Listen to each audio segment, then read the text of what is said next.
欢迎来到卢叔讲经典，一句经典道尽人生，读懂变化，看清人生。你以为你在坚持，其实你是在不肯止损。很多人一听到放下这两个字，心里就会本能的反感，会觉得这是给失败找台阶，是没能力、没本事、走不下去了，才用来安慰自己的话。所以他们更愿意用另一个词，坚持。坚持听起来更体面，更有力量，也更像一个对的人该做的事。可问题是，你有没有认真想过一件事？你现在抓着不放的，真的是在坚持，还是只是不甘心？佛讲放下，从来不是劝你认命，恰恰相反，佛讲的是现实里最冷静的一种判断力。它不是让你什么都不要，而是提醒你，有些东西再继续扛下去，代价已经开始大于意义了。但普通人最容易卡住的地方就在这里，我们太习惯把付出过当成继续下去的理由。你一定见过这种状态，一段关系已经让你疲惫不堪，但你告诉自己，都走到这一步了，再忍一忍吧。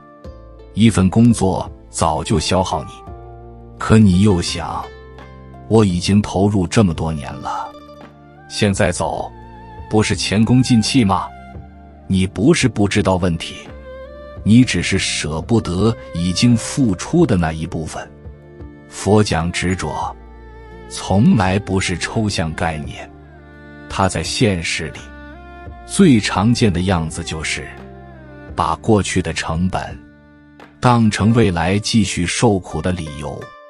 很多人一辈子不是被别人困住的，是被我已经付出这么多了这句话困住的。这句话听起来很合理，但它有一个极其危险的前提，它默认你接下来继续付出，一定会换来更好的结果。可现实不是这样运作的，现实是，有些选择，一旦方向错了，投入的越多，你离出口就越远。佛为什么反复讲放下结果？不是因为结果不重要，而是因为结果一旦变成你唯一在乎的东西，你就会开始忽略过程里已经出现的警讯，你会忽略自己的疲惫，忽略关系里的失衡，忽略你已经不再被尊重的事实。你会告诉自己，等结果出来就好了，再熬一段时间就好了。可很多人生就是在这种再熬一下的心态里慢慢被拖垮的。我说一句很实在的话，真正困住普通人的不是吃苦，而是吃了很久的苦却始终不敢承认，这条路可能本来就不该这样走。承认这一点比继续忍要难得多，因为一旦承认，你就要面对一个事实，不是我不够努力，而是我选错了执着的对象。佛的放下，在这里真正要讲的，其实只有一件事，当你继续坚持的唯一理由，只剩下我已经付出很多了，那这份坚持本身就已经开始伤你了。你不是在向前，你是在踢过去的决定，不断还债。这一部分我只想让你先停在这里想一想，你现在人生里有没有什么东西，你嘴上说是坚持，心里其实早就知道，它已经让你越来越不像自己了。如果有，那你先别急着给答案，下一部分我会继续讲下去。讲第二种最常见，也最容易被误以为是重感情的放不下。你以为你重感情，其实你是不敢承受失去。很多人卡在第二种放不下，自己并不自知。他们会用一个听起来很高级的词来形容自己。重感情，他们会说，我这个人就是念旧，我不太会说断就断，人跟人之间总要有点情分吧。这些话本身没有错，可问题在于，你到底是在珍惜关系，还是在害怕失去？这是两件完全不同的事。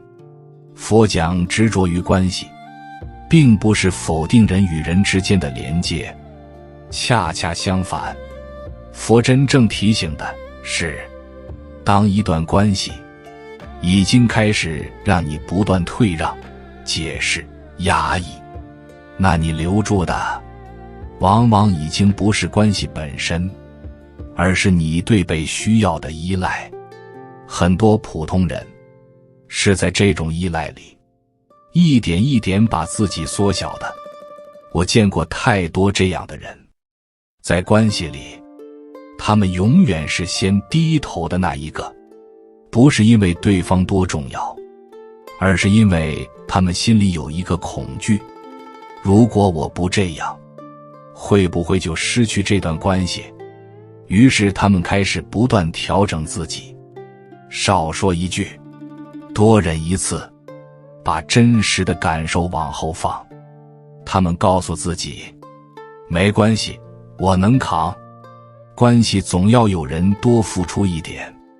可你有没有发现，这种付出并没有让关系更稳定，反而让你的位置越来越低？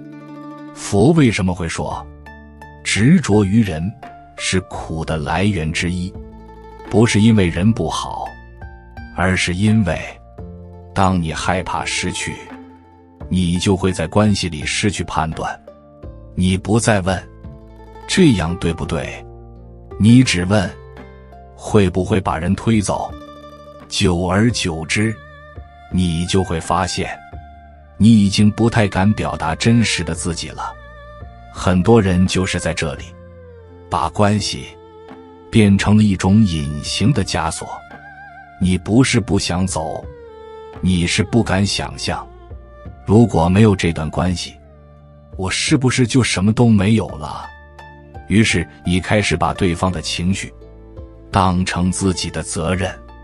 对方不开心，你反省；对方冷淡，你自责；关系出问题，你先怀疑自己是不是哪里没做好。你以为这是成熟，其实这是过度归因。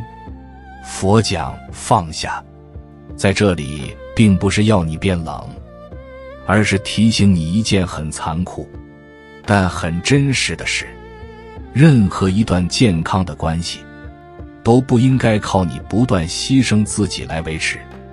如果一段关系只能在你委屈、忍让、压抑之下存在，那你留住的只是一个形式，不是连接。还有一种更隐蔽的执着，很多人听了会沉默，那就是你放不下的不是那个人，而是那个有人需要你的感觉。一旦你意识到这一点，很多关系的问题就会突然变得清楚。你不是离不开对方，你是离不开那个我对别人很重要的位置。佛从来没有否定感情的价值，佛只是提醒，当一段关系已经让你不断降低自我价值，那你要放下的不是对方，而是你对这种关系形式的执念。这一部分，我想让你看清的不是谁对谁错，而是一个现实判断：你留在一段关系里的理由到底是爱还是恐惧？如果答案偏向后者，那这份重感情已经开始拖住你的人生了。你放不下的不是面子，是你不敢承认的失败感。说到面子，很多人第一反应是我没那么爱面子，但现实是，面子几乎是所有普通人最隐蔽也最顽固的一种执着，因为它不表现为骄傲，反而常常伪装成体面、责任、坚持、自尊。你仔细想一想，你有没有做过这样的选择？明明已经知道这条路走错了，但你还是硬着头皮走下去，不是因为你相信它会好，而是因为你害怕一句话：早知道这样，当初为什么要选？这句话，很多人不是承受不了别人说，而是承受不了自己心里想起。佛讲执着于我相，并不是在讲自私，而是在提醒一个现实问题：当你太在意我是谁，你就会越来越不敢面对我可能错了。于是你会开始替错误找理由，不是这条路不对，是环境不好，不是关系不健康，是我再多忍一点就会好，不是这个选择有问题，是我现在还没走到结果。你在维护的不是方向，是自我形象。我见过很多人在一个明显已经消耗自己的位置上一待就是很多年，你问他为什么不走，他说的理由听起来都很合理。现在走太可惜了，别人会怎么看我？我不想被说成没撑住。你发现没有，这里面没有一句是在讲未来，全都在讲过去和别人眼里的你。面子真正拖垮人的地方在于，它会让你把止损误解成认输。可现实是，止损是对未来负责，死撑才是对过去的执念。佛从来没有鼓励人在错误里坚持，佛反复提醒的恰恰是不要为了维护一个我没错的形象，而继续把时间、尊严、生命投进一个已经证明不对的方向。还有一种面子，更温和也更普遍，那就是你不想让关心你的人失望，你不想让父母觉得你选错了，不想让伴侣觉得你不行，不想让朋友觉得你混得不好。于是你继续硬撑，你宁愿自己累一点，也要维持一个我还可以的状态。可你有没有想过，如果你连真实的处境都不敢面对，那你其实已经在为面子牺牲真实的人生了。佛讲放下面子，不是要你不要尊严，而是要你分清楚一件事：尊严是你对自己负责，面子是你向别人交代。当两者冲突的时候，你若总是选择后者，你的人生就会越来越不像你自己。这一部分，我想让你带走的，不是一句劝告，而是一个判断标准。凡是让你不敢承认这一步我可能走错了的东西，都值得你停下来重新看一眼。因为真正成熟的人生，不是从不犯错，而是赶在该停的时候停。下一部分我会继续往下讲。第四种，也是最具有迷惑性的放不下，安全感。它听起来最正当，却往往是拖住人生最久的一种。你以为你在求安全，其实你在回避人生。如果前面几种放不下，你多少还能意识到，那这一种几乎没人觉得它有问题，因为它的名字叫安全感。你仔细想想，我们从小被教的几乎都是同一套逻辑，要稳定，要有保障，要有退路，不要乱来，不要冒险。于是慢慢的，安全感变成了一种道德正确。你只要选择稳，别人就很难反对你。可问题是，人生很多真正重要的选择本来就不安全，成长不安全，改变不安全，翻身不安全，重新开始不安全。但安全感会悄悄帮你把这些选择全部贴上一个标签，现在不适合。佛在讲放下对安全的执着时，并不是否定现实风险，佛真正指出的是另一件事。当你把安全当成第一原则，你就已经默认这一生不需要太多可能性。你会发现，很多人卡住，不是因为没机会，而是因为机会不够稳。换工作，再等等；创业，太危险；离开一段消耗你的关系，至少现在还撑得住。你不是没看见问题，你只是选择继续待在一个你已经熟悉的痛苦里。